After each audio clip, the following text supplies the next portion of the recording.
ಯಾರು ನಿಮ್ಮನ್ನು ಪ್ರೀತಿಸುತ್ತಾರೆ ಎಂದು ಹೇಳುವರೋ ಆ ವ್ಯಕ್ತಿಯನ್ನು ಕಂಡುಹಿಡಿಯುವುದು ಕಷ್ಟವೇನಲ್ಲ, ಆದರೆ ನಿಜವಾಗಿಯೂ ಪ್ರೀತಿಸುವ ವ್ಯಕ್ತಿಯನ್ನು ಕಂಡುಹಿಡಿಯುವುದು ಕಷ್ಟ.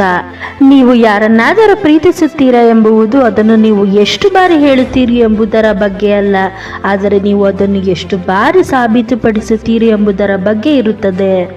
ಒಂದು ಉದಾಹರಣೆಯೊಂದಿಗೆ ನೋಡೋಣ. ಒಬ್ಬ ಕುರುಡು ಹುಡುಗಿ ಇದ್ದಳು. ಅವಳನ್ನು ತುಂಬಾ ದ್ವೇಷಿಸುತ್ತಿದ್ದಳು, ಏಕೆಂದರೆ ಅವಳಿಗೆ ಕಣ್ಣು ಕಾಣಿಸುತ್ತಿರಲಿಲ್ಲ ಎಂದು. ಅವಳು ತನ್ನ ಪ್ರೀತಿಯ ಗೆಳೆಯನನ್ನು ಹೊರತುಪಡಿಸಿ ಎಲ್ಲರನ್ನು ದ್ವೇಷಿಸುತ್ತಿದ್ದಳು. ಅವನು ಯಾವಾಗಲೂ ಅವಳಿಗಾಗಿ ಜೊತೆಯಾಗಿ ನಿಲ್ಲುತ್ತಿದ್ದ ಮತ್ತು ಅವಳನ್ನು ನೋಡಿಕೊಳ್ಳುತ್ತಿದ್ದ. ಅವಳು ಈ ಜಗತ್ತನ್ನು ನೋಡಲು ಸಾಧ್ಯವಾದರೆ ಅವಳು ಗೆಳೆಯನನ್ನು ಮದುವೆಯಾಗುವುದಾಗಿ ಹೇಳಿದ್ದಳು. ಒಂದು ದಿನ ಯಾರೋ ಅವಳಿಗೆ ಜೋಡಿ ಕಣ್ಣುಗಳನ್ನು ದಾನ ಮಾಡಿದ್ದರು ಮತ್ತು ನಂತರ ಗೆಳೆಯ ಕೇಳಿದನು, ನೀನು ಈಗ ಜಗತ್ತನ್ನು ನೋಡಬಹುದು, ಈಗ ನೀನು ನನ್ನ ಮದುವೆ ಆಗುತ್ತೀಯಾ ಎಂದು ಹುಡುಗಿಯನ್ನು ಕೇಳಿದನು. ತನ್ನ ಗೆಳೆಯನು ಕುರುಡನಾಗಿರುವುದನ್ನು ಕಂಡು ಹುಡುಗಿ ಆಘಾತಕ್ಕೊಳಗಾದಳು. ಅವನನ್ನು ಮದುವೆಯಾಗಲು ತಿರಸ್ಕರಿಸಿದಳು. ಆಕೆಯ ಗೆಳೆಯ ನಂತರ ಅವಳಿಗೆ ಪತ್ರ ಬರೆದನು ಮತ್ತು ಕಣ್ಣೀರಿನೊಂದಿಗೆ ಹೊರಟು ಹೋದನು. ನನ್ನ ಕಣ್ಣುಗಳನ್ನು ಕಾಳಜಿ ಮಾಡು ಪ್ರಿಯೆ. ಆ ಪತ್ರವನ್ನು ಓದಿದ ನಂತರ ಹುಡುಗಿ ಕನ್ನಡಿಯಲ್ಲಿ ಅವನ ಕಣ್ಣುಗಳನ್ನು ನೋಡುತ್ತಾಳೆ ಮತ್ತು ಅವಳು ತುಂಬಾ ಆಕರ್ಷಕವಾಗಿಲ್ಲ ಎಂದು ಅವಳು ಗಮನಿಸಿದಳು. ಆದರೆ ಇನ್ನೂ ವ್ಯಕ್ತಿ ಅವಳನ್ನು ಪ್ರೀತಿಸುತ್ತಾನೆ ಮತ್ತು ನೋಡಿಕೊಳ್ಳುತ್ತಾ ಇದ್ದನು ಮತ್ತು ಅವಳಿಗೆ ತನ್ನ ತಪ್ಪಿನ ಅರಿವಾಗಿತ್ತು. ಮನುಷ್ಯ ಬದಲಾಗುವುದು ಹೀಗೆ. ಪರಿಸ್ಥಿತಿ ಬದಲಾದಾಗ ಬದುಕು ಬದಲಾಗಲ್ಲ, ಆದರೆ ಮನುಷ್ಯ ಬದಲಾಗುತ್ತಾನೆ. ಒಂದು ಮಾತು ನೆನಪಿಡಿ, ನಿಜವಾದ ಪುರುಷನು ವಿಶ್ವದ ಅತ್ಯಂತ ಸುಂದರ ಹುಡುಗಿಯನ್ನು ಪ್ರೀತಿಸುವುದಿಲ್ಲ, ಅವನು ತನ್ನ ಜಗತ್ತನ್ನು ಅತ್ಯಂತ ಸುಂದರಗೊಳಿಸುವ ಹುಡುಗಿಯನ್ನು ಪ್ರೀತಿಸುತ್ತಾನೆ. ನಿಜವಾದ ಪ್ರೀತಿ ಎಂದರೆ ಕಷ್ಟ ಬಂದಾಗ ಬಿಟ್ಟು ಹೋಗುವುದಲ್ಲ. ಪ್ರೀತಿ ಕುರುಡು, ಏಕೆಂದರೆ ಅದು ಎರಡು ಅದೃಶ್ಯ ಆತ್ಮಗಳ ನಡುವೆ ಸಂಪರ್ಕಿಸುತ್ತದೆ. ಒಬ್ಬರ ಮನೆ ಬಾಗಿಲು ಮುಚ್ಚಿದರೆ ತೆರೆಯಬಹುದು, ಆದರೆ ಮನಸ್ಸಿನ ಬಾಗಿಲು ಮುಚ್ಚಿದರೆ ತೆರೆಯಲು ಸಾಧ್ಯವಿಲ್ಲ. ಪ್ರತಿಯೊಂದು ಕತ್ತಲೆ ಮನೆಗೂ ಬೆಳಕಿನ ದಾರಿಗಾಗಿ ಒಂದು ಕಿಟಕಿ ಇರುತ್ತದೆ. ಅದೇ ರೀತಿ ನಮ್ಮ ಕಷ್ಟದ ಜೀವನದಲ್ಲೂ ಸುಖದ ದಾರಿಗಾಗಿ ಒಂದು ದಾರಿ ಇದ್ದೇ ಇರುತ್ತದೆ. ನನಗೋಸ್ಕರ ಕಾಯುವವರಿಗೆ ನಾನು ಸಿಗದೇ ಇರಬಹುದು, ಆದರೆ ನನ್ನನ್ನು ನಂಬಿದವರಿಗೆ ನಾನು ಯಾವತ್ತೂ ಮೋಸ ಮಾಡಿಲ್ಲ. ನಾನು ಬೇಕು ಎನ್ನುವವರಿಗಿಂತ ನಾನೇ ಬೇಕು ಅನ್ನುವವರು ಮಾತ್ರ ನನಗೆ ಮುಖ್ಯ. ನಮ್ಮ ಜೀವನದಲ್ಲಿ ನಮಗೆ ನಾವು ಮಾಡಿಕೊಳ್ಳುವ ದೊಡ್ಡ ಮೋಸ ಏನೆಂದರೆ ನಮ್ಮ ಭಾವನೆಗಳಿಗೆ ಸ್ಪಂದಿಸದೇ ಇರೋ ವ್ಯಕ್ತಿಗಳಿಗೆ ನಮ್ಮ ಅಮೂಲ್ಯವಾದ ಪ್ರೀತಿ, ಕಾಳಜಿ, ಕಣ್ಣೀರು ಹಾಗೂ ಮುಖ್ಯವಾಗಿ ಸಮಯವನ್ನು ಮೀಸಲಿಡುವುದು. ಸಂಬಂಧಗಳು ತೀರಾ ಹಳಸಿ ಹೋಗುವ ಮುನ್ನ ದೂರವಾಗುವುದೇ ಚೆನ್ನ. ಇಲ್ಲವಾದರೆ ಉಳಿಯಬಹುದಾದ ಕೆಲವು ಸಿಹಿ ನೆನಪುಗಳು ಕೂಡ ಕಹಿಯಾಗಿ ಕಾಡಬಹುದು. ಅವರೇ ಮಾತಾಡ್ಲಿ, ನಾನು ಯಾಕೆ ಮಾತಾಡಿಸ್ಲಿ ಅಂತ ನಿಮ್ಮ ಮನಸ್ಸಿಗೆ ಬಂದ್ರೆ ನೀವು ಆ ಸಂಬಂಧವನ್ನು ಕಳೆದುಕೊಳ್ಳಲು ಮೊದಲ ಹೆಜ್ಜೆ ಇಟ್ಟಿದ್ದೀರಿ ಎಂದರ್ಥ. ಬೇಡ ಎಂದು ನಿರ್ಧಾರ ಮಾಡಿದ ಮೇಲೆ ಅದರ ಬಗ್ಗೆ ಚಿಂತಿಸಬಾರದು. ಅದು ವಸ್ತುವಾದರೂ ಸರಿ, ವ್ಯಕ್ತಿಯಾದರೂ ಸರಿಯೇ. ಜನ್ಮ ಪೂರ್ತಿ ಪುಸ್ತಕಗಳನ್ನು ಓದಿದೆ, ಏನು ಕಲಿಯಲಿಕ್ಕೆ ಆಗಲಿಲ್ಲ. ಹತ್ತಿರದಿಂದ ಕೆಲವು ಮುಖಗಳನ್ನು ಓದಿದೆ, ನೂರಾರು ಪಾಠಗಳನ್ನು ಕಲಿತೆ.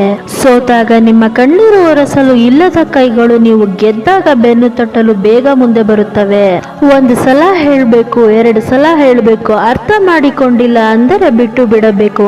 ಏಕೆಂದರೆ ಪದೇ ಪದೇ ಹೇಳಿದ್ದನ್ನೇ ಹೇಳ್ತಾ ಇದ್ರೆ ಹೇಳೋ ಪದಕ್ಕೂ ಅರ್ಥ ಇರಲ್ಲ, ಹೇಳೋ ವ್ಯಕ್ತಿಗೂ ಬೆಲೆ ಇರಲ್ಲ.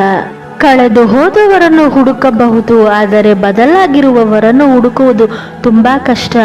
ಈ ಜಗತ್ತಿನಲ್ಲಿ ಪ್ರೀತಿಗೆ ಬೆಲೆ ಇಲ್ಲದಿರಬಹುದು, ಆದರೆ ಪ್ರೀತಿಯಲ್ಲಿ ಸೋತಿರುವ ಜೀವಕ್ಕೆ ಬೆಲೆ ಕಟ್ಟಲು ಸಾಧ್ಯವಿಲ್ಲ. ಸಮಯ ಮತ್ತು ನಗು ಇವೆರಡು ಜೀವನದ ವಿಚಿತ್ರಗಳು. ಕೆಲವೊಮ್ಮೆ ಸಮಯವು ನಮಗೆ ನಗುವುದನ್ನೇ ಮರೆಸಿಬಿಡುತ್ತದೆ, ಮತ್ತೊಮ್ಮೆ ನಗು ಸಮಯವನ್ನೇ ಮರೆಸಿಬಿಡುತ್ತದೆ. ನನ್ನ ಈ ನೋವಿಗೆ ನಾನೇ ಕಾರಣವೇ ಹೊರತು ಬೇರಾರೂ ಅಲ್ಲ. ಅತಿಯಾಗಿ ನಂಬಿದ್ದು ನಾನೇ, ಅತಿಯಾಗಿ ಬಯಸಿದ್ದು ನಾನೇ. ಸಮಯವನ್ನು ಕೇಳಿದೆ, ಮತ್ತೆ ಬರುವೆಯಾ ಎಂದು. ಸಮಯವು ಹೇಳಿತು, ನಿಮ್ಮವರೇ ನಿಮ್ಮ ಜೊತೆ ಬರುವುದಿಲ್ಲ, ನಾನು ಹೇಗೆ ಬರಲಿ ಎಂದು. ಯಾರನ್ನು ಎಲ್ಲಿ ಇಡಬೇಕೋ ಅಲ್ಲೇ ಇಡಬೇಕು. ಅದನ್ನು ಬಿಟ್ಟು ನಮ್ಮ ಮನಸ್ಸಿನಲ್ಲಿ ಅವರಿಗೆ ಒಂದು ಒಳ್ಳೆಯ ಸ್ಥಾನ ಕೊಟ್ಟಿರ್ತೀವಲ್ಲ, ಅದೇ ನಾವು ಮಾಡೋ ದೊಡ್ಡ ತಪ್ಪು ಅಲ್ವಾ. ನಮ್ಮ ಜೀವನದ ಕೆಲವೊಂದು ಪ್ರಶ್ನೆಗಳನ್ನು ಸಂದರ್ಭಕ್ಕೂ ಮತ್ತು ಸಮಯಕ್ಕೂ ಬಿಟ್ಟು ಬಿಡಬೇಕು. ಉತ್ತರ ತಾನಾಗಿಯೇ ಸಿಗುತ್ತದೆ. ಮಾತಿಗೆ ಒಂದು ಅರ್ಥ ಇದ್ದರೆ ಮೌನಕ್ಕೆ 1000 ಅರ್ಥ ಇರುತ್ತದೆ. ನಾವು ಯಾರನ್ನಾದರೂ ಸಂಪೂರ್ಣವಾಗಿ ಅರ್ಥ ಮಾಡಿಕೊಳ್ಳಬೇಕು ಎಂದರೆ ಮೊದಲು ಅವರ ಮೌನವನ್ನು ಅರ್ಥ ಮಾಡಿಕೊಳ್ಳಬೇಕು. ಸೈಕಾಲಜಿ ಹೇಳುತ್ತೆ, ನಿಮ್ಮ ಮನಸ್ಥಿತಿ ಸರಿ ಇಲ್ಲದಿರುವಾಗ ಒತ್ತಾಯಪೂರ್ವಕವಾಗಿ ನಿಮ್ಮನ್ನು ನೀವು ನಗಿಸುತ್ತಿದ್ದರೆ ಸಂತೋಷದ ಅನುಭೂತಿಯಾಗುತ್ತದೆ. ಕ್ಯಾಲಿಫೋರ್ನಿಯಾ ವಿಶ್ವವಿದ್ಯಾನಿಲಯದ ಅಧ್ಯಯನದ ಪ್ರಕಾರ ನಾವು ಹೆದರಿಕೆಯಲ್ಲಿ ಚಿಂತಿಸುವ 85% ವಿಷಯಗಳು ಎಂದಿಗೂ ಸಂಭವಿಸುವುದಿಲ್ಲ. ಸೈಕಾಲಜಿ ಹೇಳುತ್ತೆ, ಯಾರು ಹೆಚ್ಚು ನಕಲಿ ಸುಳ್ಳುಗಳನ್ನು ಹೇಳುತ್ತಾರೋ ಅವರ ಸ್ನೇಹಿತರ ತಂಡವು ಅಷ್ಟೇ ದೊಡ್ಡದಾಗಿರುತ್ತದೆ. ಆದರೆ ಯಾರು ಹೆಚ್ಚು ನಿಜವಾಗಿ ಇರುತ್ತಾರೋ ಅವರ ಸ್ನೇಹಿತರ ತಂಡವು ಅಷ್ಟೇ ಚಿಕ್ಕದು. ಸೈಕಾಲಜಿ ಪ್ರಕಾರ 70% ಅಷ್ಟು ವಾಹನ ಚಾಲಕರು ಅವರು ಬೇರೆಯವರಿಗಿಂತ ಒಳ್ಳೆಯ ಡ್ರೈವರ್ ಆಗಿದ್ದಾರೆ ಎಂದು ಮನಸ್ಸಿನಲ್ಲಿಯೇ ಭಾವಿಸಿಕೊಳ್ಳುತ್ತಾರೆ. ಸೈಕಾಲಜಿ ಪ್ರಕಾರ ನೀವು ಕನಸಿನಲ್ಲಿ ಕಾಣುವ ಪ್ರತಿಯೊಬ್ಬ ವ್ಯಕ್ತಿಯು ನಿಮ್ಮ ನಿಜ ಜೀವನದಲ್ಲಿ ಬಂದಿರುತ್ತಾರೆ. ಆದರೆ ನಮ್ಮ ಮೆದುಳಿಗೆ ಮುಖಗಳನ್ನು ತೋರಿಸಲು ಸಾಧ್ಯವಿಲ್ಲ. ಮನೋವಿಜ್ಞಾನದ ಪ್ರಕಾರ ಈಗಿನ ಸಾಮಾಜಿಕ ಜಾಲತಾಣಗಳು ಮತ್ತು ಅತಿಯಾದ ಮೊಬೈಲ್ ಬಳಕೆ ಇದು ನಮ್ಮ ಜೀವನವನ್ನು ಬೇರೆಯವರೊಂದಿಗೆ ಹೋಲಿಸಲು ಹೇಳಿಕೊಟ್ಟಿದೆ. ಇದರಿಂದ 67% ಜನರು ಖಿನ್ನತೆಗೆ ಒಳಗಾಗುತ್ತಾರೆ.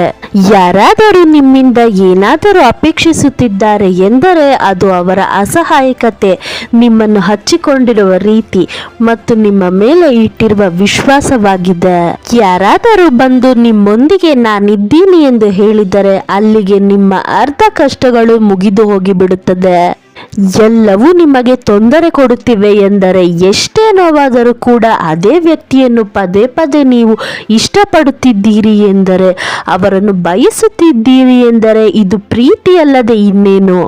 ಎಲ್ಲರೊಂದಿಗೆ ಇರುವಾಗ ಪೆದ್ದನ ರೀತಿ ಆಡಿ, ಆದರೆ ಒಬ್ಬರೇ ಇರುವಾಗ ತುಂಬಾ ಜಾಣತನದಿಂದ ಯೋಚಿಸಿ. ಹಾಗೆ ನಮ್ಮ ಚಾನಲ್ನ ಸಬ್ಸ್ಕ್ರೈಬ್ ಮಾಡಿ. Thank you for watching.